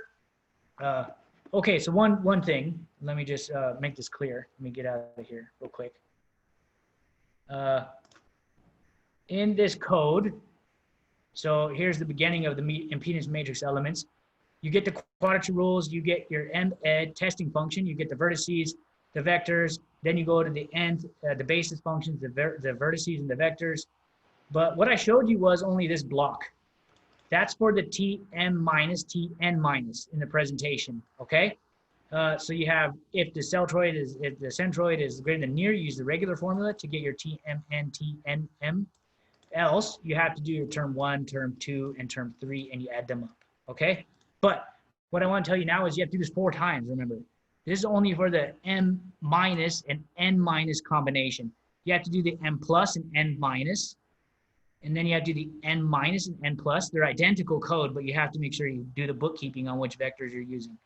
And then m plus and n plus. So you do all 4 of those, and then the matrix element is the addition of all 4, like I showed you before in the presentation. That's all that I wanted to share with that. Okay. All right, so now we do the excitation vector. So we have the left-hand side of our integral equation, our EFIE. We have rho m dotted with E incident, and we integrate over the observation triangles, right? We do that using Gaussian quadrature as well. So we have the P points, we have an M point rule. Remember, whenever we use the points, we multiply by the area, so we cancel the area. And we just evaluate our function, rho, at the quadrature points and our function E incident at the quadrature points. Dot product and sum them up. It's that easy. So you define your E incident. You can define it simply like this if you want a plane wave.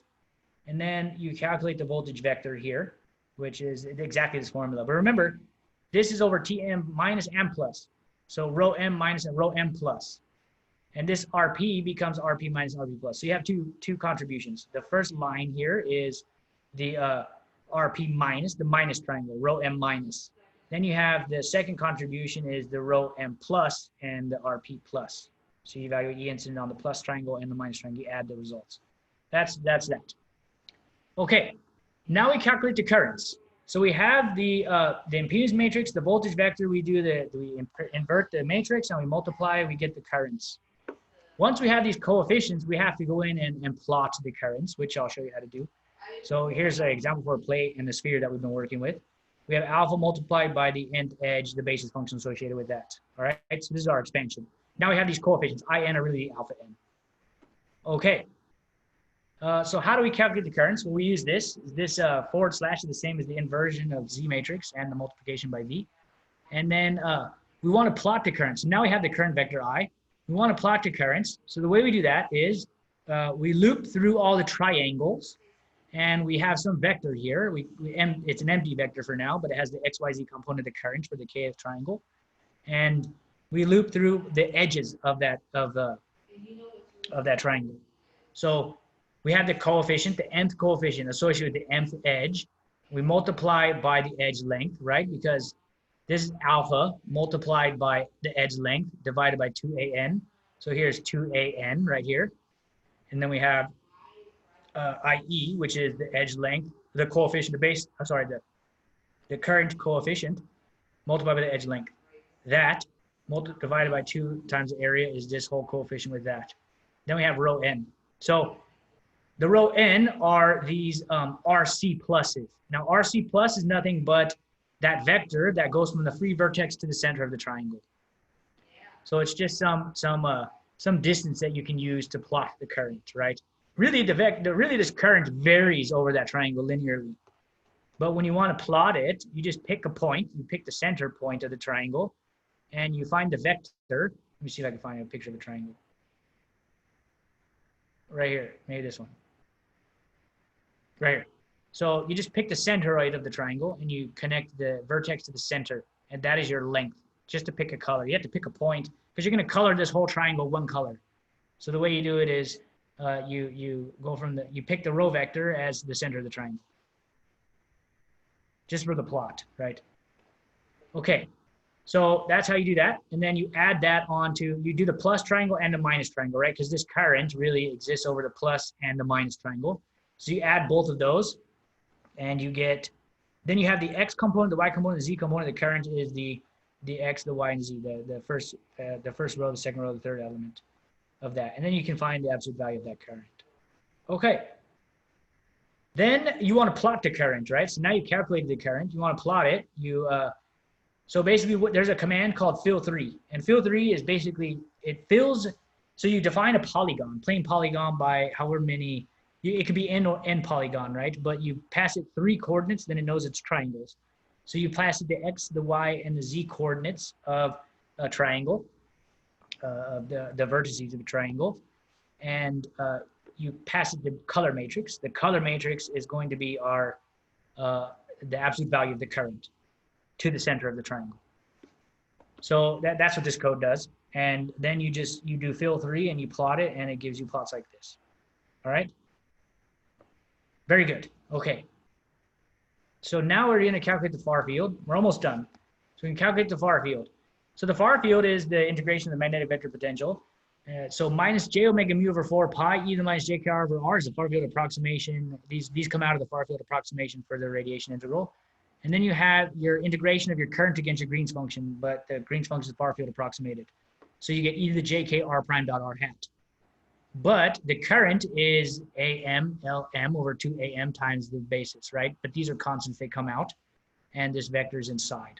And you integrate over the mth triangle, the triangle associated with the mth triangle. Okay, we use Gaussian quadrature to calculate that too. So basically we lose the area because we're using Gaussian quadrature, and we evaluate our integrand at the quadrature points, and that's it. So you get far fields like this. And that's that. Okay, here's the code. So for every observation angle, we pick theta observation, pick a phi cut, get a quadrature rule. We use a separate quadrature rule for far field calculations. You can use whatever rule, size rule you want. Phi cut theta varies from negative pi over 2 to pi over 2. So for every observation angle, we have to loop through all of the current and find the radiation from each of those current elements to the far field observation point. So loop through the observation point. For every observation angle, loop through all the edges. You calculate the vertices. You get, this is the same exact code, the vertices, and then you get the source vectors to the quadrature points. So this is how you set up the Gaussian quadrature, right? You need these points. Quadrature rule, quadrature rule. Then you have your observation vector. So you define your observation vector based on this vector theta and your phi cut. And then this is the exact formula that, this formula here. So you have negative j omega mu over 4 pi, e to the minus j k r over r. You have the coefficient of the current multiplied by the edge length over 2. And then that's this term. And then you have your summation. And you have your quadrature rule. These are the WQs, or WP, multiplied by rho m plus, e to the minus, or e to the jk, and the dot product of rp prime, or rp plus rather, and then you have r hat. Then you have to do it, you have to add, so there's a plus sign. You have to do it for the minus triangle too. So j omega mu, e to the minus jk over 4 pi, im, edge length, triangle minus here, not, and then this one over here, you have triangle plus. Okay, there's a bug. Or it's, I mean, it doesn't matter if you normalize it, but get rid of this in your code. The area should not be here. This area. And then you sum over this rho m minus here instead of rho m plus. And you have e to the jk dot product rp minus the rho hat. So don't forget to get rid of this area here. Maybe just send updated to everybody, right? Right. Yeah, maybe it might be better if you don't mind. Yeah, I'll do that. I'll get rid of that. Okay. Then you have your far field components. You find the normal, the absolute value of the electric field vector, and you plot that in log scale, normalized. All right, so that was all how to do PEC stuff. If you want to use the same code for Metasurface, which is what I'm going to be doing for the next few weeks once I get some of these papers priority out of the way, you can follow this paper me and Tony are publishing. You can double click here to open it. I've included it in the packet of stuff I sent you. This paper here is under review. It's second decision now. So it came back for first decision. We updated it and sent it back. So, but because most of us were doubting your qualifications. So do what? Well, most of us were doubting your qualifications until you said that. So thanks for clarifying. Yeah. So, hey, Jordan. Yeah. Sorry, I have a question about the Gaussian quadrature. Is it essentially just sampling different points in that triangle and then averaging them together to approximate that integral, or? Yeah, so Gaussian quadrature itself is, so there's like you can exactly integrate a function if you can expand it in terms of some polynomials, and you integrate and you express the integration of those polynomials in terms of like a coefficient multiplied by the result of the integration of the polynomial. So it's a standard Gaussian quadrature. Like for example, you can expand a function in terms of Legendre polynomials, and you can integrate those Legendre polynomials, and if you have a coefficient multiplied by those Legendre polynomials, you can then sum up all the terms, and you get the exact integration result. It's actually very, very, very cool. And when if you do a lot of method moments, you should learn that. So it's not really sampling. It's like a decomposition into some order of modes that form that triangle. Okay. Okay. They're not arbitrary samples. They're very you have to choose them based on some derivations. Okay. They're not chosen. They're derived. Those points are their particular points. I had a question too, Jordan. Yeah. Before you spoke about the left-hand side of the integral equation, which is, the forcing function, the excitation, right? Before you went into that, you had these integrals of the plus and minuses, but then you had different functions for them. Okay. So, why do you have different functions? Isn't it common kind of if you're doing this plus and that minus and this plus and that plus? It seemed like you had different functions there. You're saying, why did I do it in 4 separate terms? It's probably back a slide or two from this one, right? Tell me when you see it. Wait, it was this. I don't know now, but it was somewhere on one of these slides where you had 4 separate functions, right? 4 separate functions, like was it? Because you said one ZMN term. Oh yeah. Right, consists of 4 integrals. That's fine, but then aren't these kind of common if you're doing plus plus or minus minus? Does it matter? Yeah. Okay. It definitely matters because the direction of the vectors are different, right? They point to different vertices. Yes. Okay. I was being lazy. But with respect to a normal or something like that, right? You mean so with respect to the vertex? So this vector, because I think I see what you're saying. These vectors right here, right? Sorry. Mm-hmm. They look similar. Like you could probably, these are backwards, dude. How bad of me. Sorry. Okay. This is a mistake. These actually point from this point down here. That's very, very bad. So the negative vectors always go this way, and the plus ones always point toward the vertex. These rho m's are backwards. I'll fix it. Mm-hmm. I'll send you guys an updated thing. Okay. But you might be able to find a way to express all these in terms of like one function, right? It's not important, but yeah, okay. Yeah, like, I was just wondering. Somehow compute all of these in one block of code, but have some way to differentiate them, right? Yeah, like, it's, if you know the vertex, then I don't know, you have the 3 points. Yeah. Yeah, you could do it. I'm sure you can. You could be more elegant. Okay, but that answers my question. I did it kind of brute force with the block. There's 4 separate integrals. Of course, you can be more elegant as your understanding progresses. I only been looking at this for like a month. I really I barely even looked at. I did all this in like a month, not knowing anything about RWG at all. Yeah, no, it was a wonderful presentation. I think we should, thanks a lot. Thank you. Very, very thorough, but also well explained. I think this is going to help everybody. It's interesting to see an applause and everybody's muted. Yeah. Implied. Hey, Jordan. Have you used this method yet to design any conformal surface? No, I'm still building it up. So I have a few more slides and then we're done, like 3 more. So okay. Keep going. Sorry. So this paper, you can double click it. It's not, it's under second decision. So it will probably be accepted in a few months, but don't share it with anybody. But if you read through it and you get the idea of what we're doing in this paper, you can directly extrapolate this concept because to the metasurface design. This is how to design the impedance sheets using method of moments. So you can do exactly what this paper does, but do it in the 3D method of moments case. So this will help you get there. But of course, I'm going to be doing it as my research, so you'll probably see more presentations, lab group meetings. And we cool, because we can do conformal. So the last thing I wanted to tell you, which, what about more complicated objects? So here's an airplane. This airplane has, you know, a pretty complicated mesh. This is made in Mat, or not made in Mat, but this plot was made in Mat, imported into MATLAB and made. It has 173,000 triangles and 263,000 edges. So if you want to do something like this, it's a pretty big airplane, then, or this, right?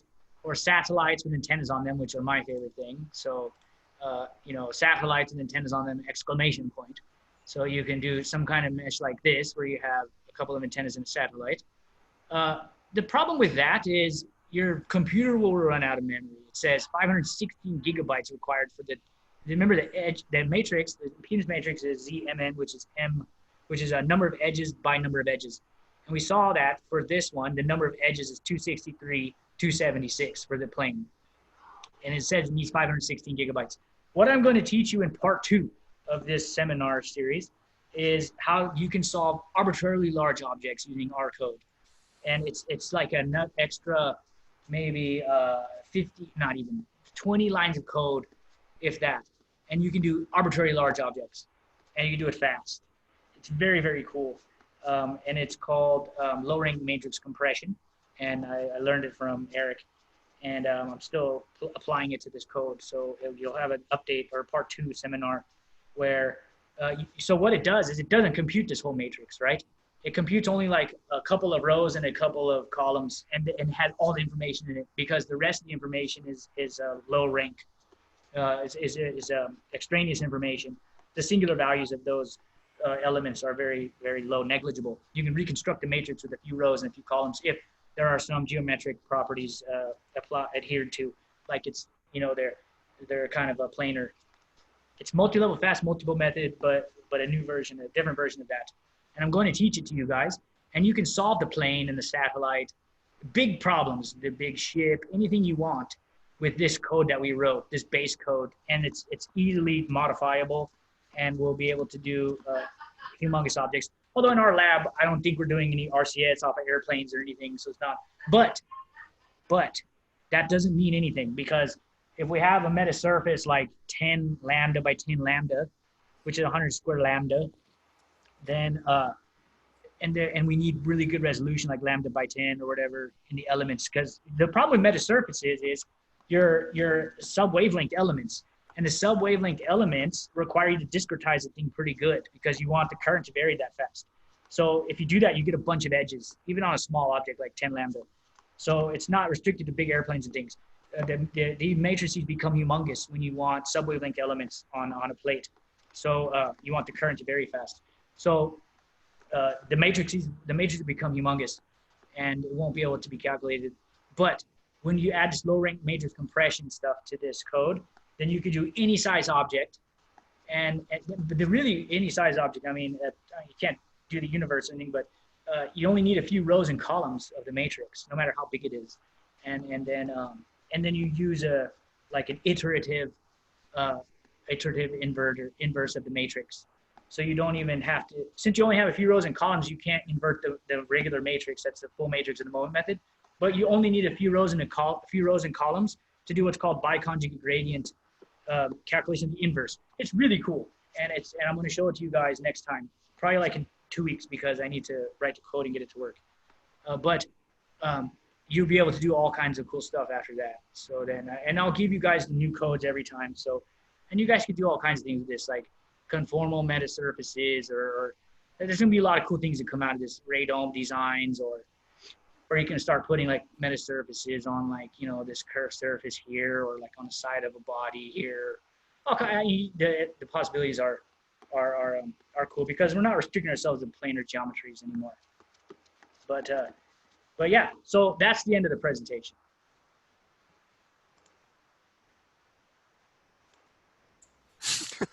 What the heck happened? My computer's like frozen. Oh, we were all clapping and it was just silent. So funny. Yeah. Wait, how do I get back to escape? Oh, stop share. There we go. Very good. All right. So you sat through that whole thing. Thank you guys. That was kind of a lot. It's a lot of mathematics. Go through it, the slides if you want. There's papers there. I actually put the papers in the zip that I sent you. I'll send you an updated zip. Okay. And yeah. send an updated zip, and if you could drop it also on the Teams, you know, that would be helpful too. Yeah, for sure. Yeah.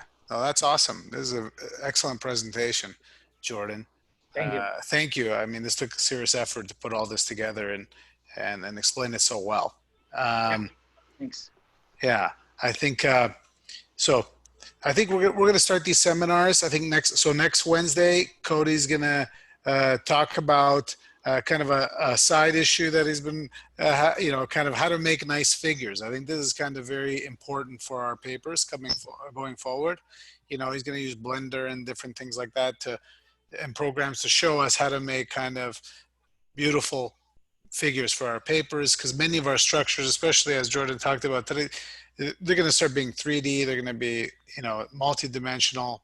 It's hard to visualize things from kind of very elementary drawings. So that's going to be the next topic.